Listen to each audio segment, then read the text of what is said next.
and at least half of them murdered more than one person. This is what Biden led into our country. I'm bringing in big companies. We have Apple is investing $500 billion. We have Jensen, as you know, is going to be 500 biggest chip maker, or chip thinker, I call him. He's really a thinker more than a maker. But we also have the maker, Mr. Wei. I get to know them all in the last, it was a cram course. But they're all moving into America because of the tariffs. And I don't think people have appreciated it. Some people do. Some of the smart people do. So we have more money coming in. It's really an amazing thing. We have more money being invested in the United States now than at any time ever before in our history, and it's not even close.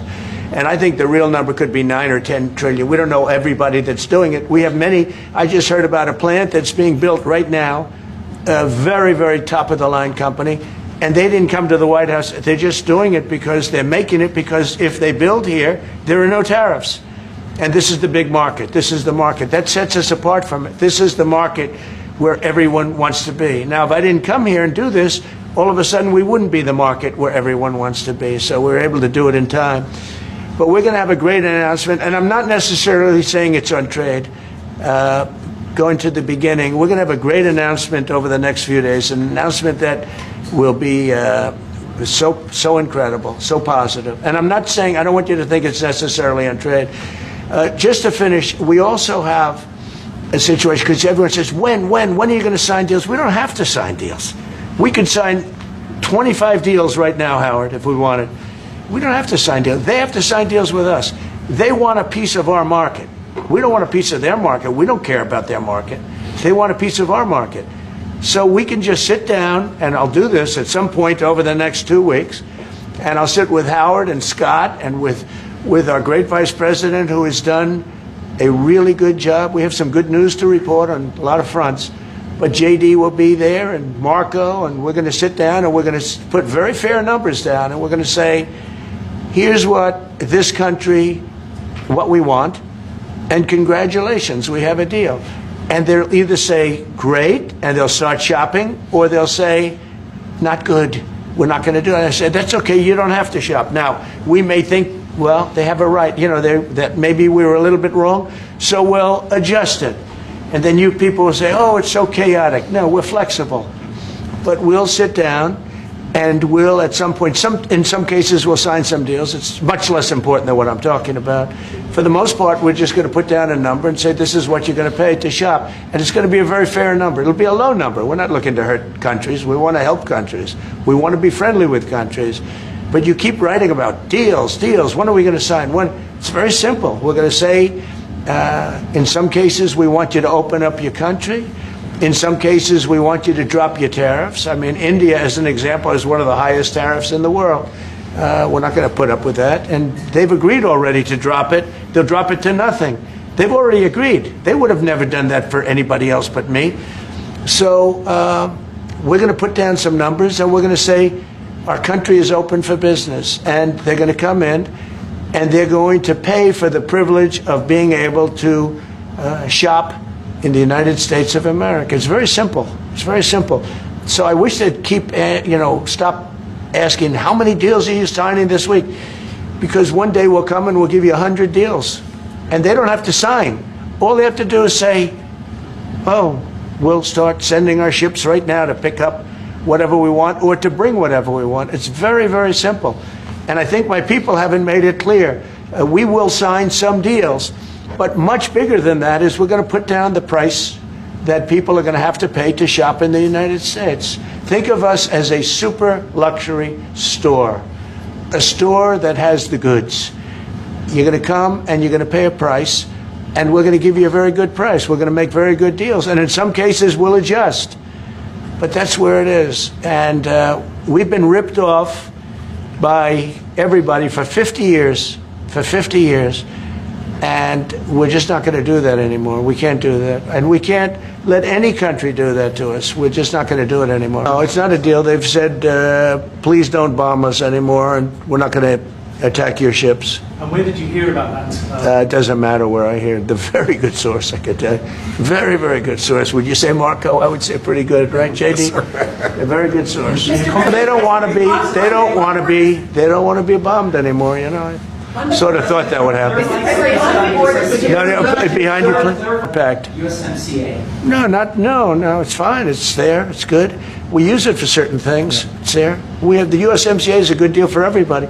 I won't say this about Mark, but I didn't like his predecessor. I didn't like a person that worked for. She was terrible, actually. She was a terrible person, and she really hurt that deal very badly because she tried to take advantage of the deal and she didn't get away with it.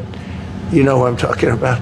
But so you know, we had a bad relationship having to do with the fact that we disagreed with the way they viewed the deal, and we ended it. You know, we ended that relationship pretty much. The USMCA is great for all countries. It's good for all countries. We do have a negotiation coming up over the next year or so to adjust it or terminate it. Yeah. Mr. President, I'll say a word on USMCA, if I may, Mr. President. It is a basis for a broader negotiation. Some things about it are going to have to change, and part of the way you've conducted these tariffs has taken advantage of existing aspects of USMCA. So it's going to have to change. There's other elements that are come, and that's part of what we're going to discuss. Right. Well, we don't do much business with Canada from our standpoint. They do a lot of business with us. We're at like 4%, and usually those things don't last very long. You know, we have great things, great product. The kind of product we sell, nobody else can sell, including military. Look, we make the best military equipment in the world, and Canada buys our military equipment, which we appreciate, but we make the best military equipment in the world by far. The missiles, the submarines, everything we have is really top notch. I rebuilt our military during our last term. Stupidly, we gave some away to Afghanistan, which shouldn't have happened, but that was I think it was the most embarrassing moment in the history of our country. There was just very incompetent people. But if you look, the man that's now the head of our Joint Chiefs, he led the attack on ISIS for me. That's why he's the head of the Joint Chiefs. And Raisin Kane, he was unbelievable. And as you know, we defeated ISIS in 3 weeks. It was supposed to take 5 years. We did it in 3 weeks. And he ran the campaign. I said, I like him. But I knew him before. I went to Iraq, and we agreed to a plan, and that was the plan. And as you know, we did it in record time. So we have the best equipment in the world. We have the best, a lot of things. And but Canada, it does a lot more business with us than we do with Canada. When you're saying about the tariffs, it's hitting right now. Look, they're already starting AI plants. These are not people that look for financing. That's a good thing. You know, in real estate, you get a site, then you have to look for financing. You have to get your zoning. You know, 5 years later, you start building. You get a bank, then the bank's no good. And these people have massive amounts of cash. The CHIPS Act was a ridiculous thing because that doesn't get them to build. All we did is hand very wealthy companies money. The CHIPS Act that was done by Biden, billions. We give them billions of dollars. They don't even have to do anything with it. And then if you weren't, if you didn't have, and I don't want to be a wise guy, but if you didn't go with the DEI, if you didn't go with all of the different things woke, if you weren't woke, you couldn't even use the money. You had to have a certain percentage of this and that and that and that. It's impossible to have. The companies actually complained to me. They say they gave me all this money, but nobody can get these people to do anything. I mean, look, President Obama, and if he wanted help, I'd give him help because I'm a really good builder and I build on time, on budget. He's building his library in Chicago. It's a disaster. And he said something to the effect, I only want DEI, I only want woke. He wants woke people to build it. Well, he got woke people, and they have massive cost overruns. The job is stopped. I don't know. It's a disaster. And I don't like that happening because I think it's bad for the presidency that a thing like that should happen. He's got a library that's a disaster. And he wanted to be very politically correct, and he didn't use good, hard, tough, mean construction workers that I love, Marco. I love those construction workers. But he didn't want construction workers. He wanted people that like never did it before. And he's got a disaster in his hands, like millions of dollars, really many millions of dollars over budget. And I would love to help him with it, or somebody else. I could recommend professionals, but it was not built in a professional manner. By the way, nor was in California a little train going from San Francisco to Los Angeles that's being run by Gavin Newsom, the governor of California. Did you ever hear of Gavin Newsom? He has got, that train is the worst cost overrun I've ever seen. It's like totally out of control. So then they said, all right, we won't go into San Francisco. We'll stop 25 miles short. And we won't go into Los Angeles. We'll stop 25 miles short. It's hundreds of billions of dollars for this stupid project that should have never been built. And then they realized that it would have been a lot less costly if we just gave limousine service back and forth and gave it free. They would have saved hundreds of billions of dollars. They have airplanes that go there for one 1/100th the cost, and they have cars. They have a thing called a highway that goes back and forth that's not fully utilized. And they got involved with this project. And Gavin, you know, I always liked Gavin. I had a good relationship with him. I just got him a lot of water. You know, I sent in people to open up that water because he refused to do it. And we just got him a lot of water. If they would have had that water, and if they would have done what I said to do, they wouldn't have had the fires in Los Angeles. Those fires would have been put out very quickly.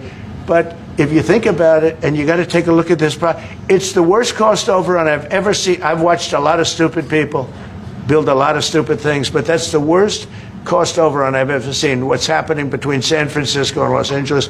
And you ought to ask about that, because this government is not going to pay. I told our very great new Secretary of Transportation, he's doing a good job, Sean Duffy, I said, we're not going to pay for that thing. They are just, it's out of control. This is something that you don't have things like this. It's not even conceivable. Like 30 times over budget, 30 times. It's the craziest thing and now it's hundreds of, it was supposed to be a simple train. And I think the media should take a look at it.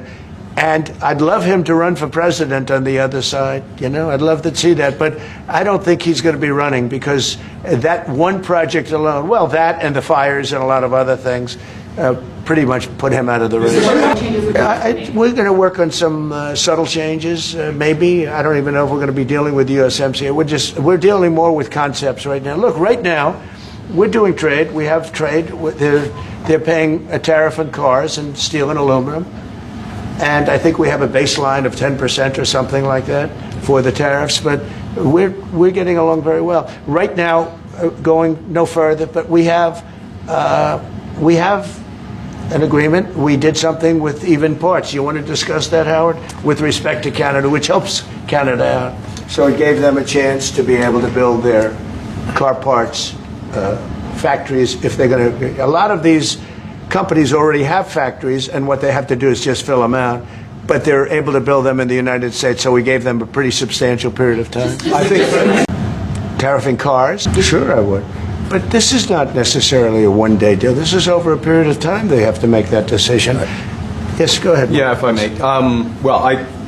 Respectfully, Canadians' view on this is not going to change on the 51st state. Secondly, we are the largest client of the United States in the totality of all the goods. So we are the largest client of the United States. We have a tremendous auto sector between the two of us, and the changes that made have been helpful. 50% of a car that comes from Canada is American.